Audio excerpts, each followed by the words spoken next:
के बाद भी दरवाजा नहीं खुलता है।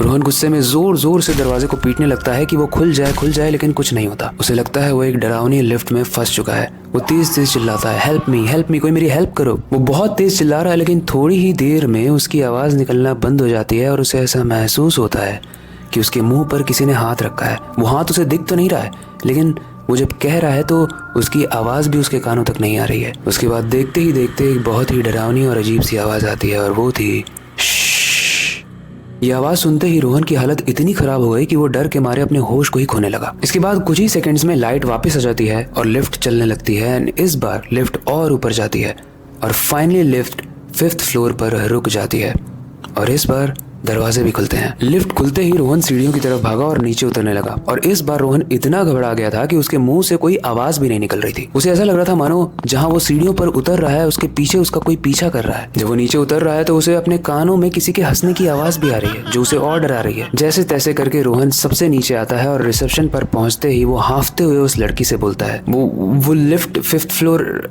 वो पूरा बोल भी नहीं पाता है। उस लड़की ने पहले रोहन को पानी दिया। पानी पीने के बाद जब रोहन ने अपने साथ हुई सारी घटना उस लड़की को बताई तो उस लड़की ने कुछ ऐसा बोला जिसे सुनने के बाद रोहन की रूह कांप गई। वो लड़की बोलती है कि हमारे होटल में सर 5th फ्लोर तो है ही नहीं, ये होटल सिर्फ 4th फ्लोर तक ही है। ये सुनने के बाद रोहन की रूह कांप गई। वो एकदम ठंडा पड़ गया।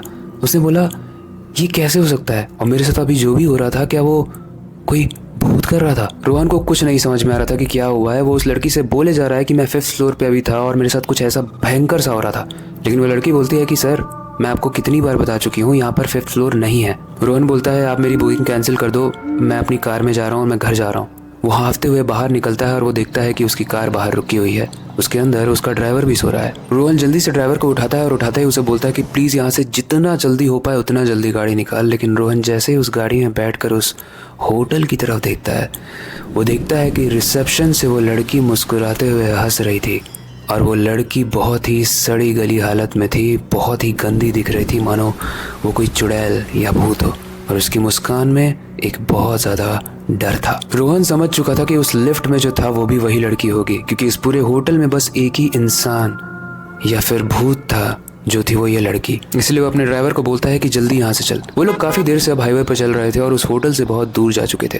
रास्ते में एक ढाबा आता है, दोनों को भूख भी लगी होती है। दोनों रुकते हैं, बैठते हैं और उनके साथ में आकर बैठते हैं कुछ ट्रक के ड्राइवर्स। सब आपस में बातें करते हैं और बातों बातों में रोहन जब अपनी स्टोरी बताता है जो उसके साथ अभी होटल में हुआ तो वो ट्रक ड्राइवर रोहन को एक कहानी बताता है, एक असली कहानी जिसे सुनने के बाद रोहन का दिमाग फट जाता है। वो ड्राइवर बोलता है कि बहुत साल पहले यहाँ पर एक लड़की रहती थी जो इस होटल में रिसेप्शनिस्ट का काम करती थी। वो होटल बहुत चलता था, उसमें बहुत रईस लोग आते थे और उसमें से एक रईस को वो लड़की पसंद आ जाती है और होटल के मालिक को जब वो रईस बोलता है कि इसे मेरे रूम में भेजो तो वो लड़की मना कर देती है क्योंकि वो एक संस्कारी लड़की थी। लेकिन उस लड़की के साथ जोर जबरदस्ती करके उसको मार दिया जाता है ताकि कोई सबूत ही ना बचे। उसके बाद से ऐसा माना जाता है कि वो उसी हाईवे पर कभी लिफ्ट मांगती है, कभी उस होटल में दिखती है और कभी कभी तो किसी ट्रक से टकरा के एक्सीडेंट का नाटक करती है। और अगर आप उसके सामने रुक गए तो एक इंसान का रूप लेकर आपको कन्विंस करेगी और आप जैसे ही सो जाओगे वो आपका खून पीकर आपको मार देगी। वो ऐसा इसलिए करती है क्योंकि वो इंसानों से गुस्सा हो चुकी है उसके साथ जो हुआ उसके बाद से। उसके बाद वो ट्रक ड्राइवर बोलता है कि रोहन साहब आप बहुत ज़्यादा खुशनसीब हो कि आप बच गए, वरना वो छलावा किसी को छोड़ता नहीं है। ये जानने के बाद रोहन की जान में जान आई कि वो बच गया है। और उसके बाद रोहन को समझ में आया कि क्यों ट्रक ड्राइवर्स कभी भी सुनसान हाईवे पर अपने ट्रक को नहीं रोकते हैं और हमें भी कभी नहीं रुकना चाहिए। तो आप बताओ, अगर बहुत खराब मौसम हो, बारिश हो रही हो, तूफान आ रहा हो, तो क्या आप अपनी कार में रुकना पसंद करोगे या फिर एक इकलौते सुनसान होटल में?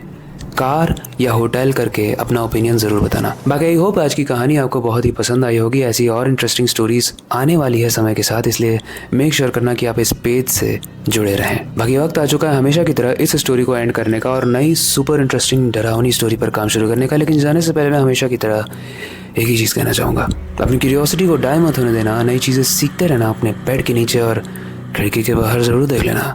मिलते हैं अगली वीडियो में।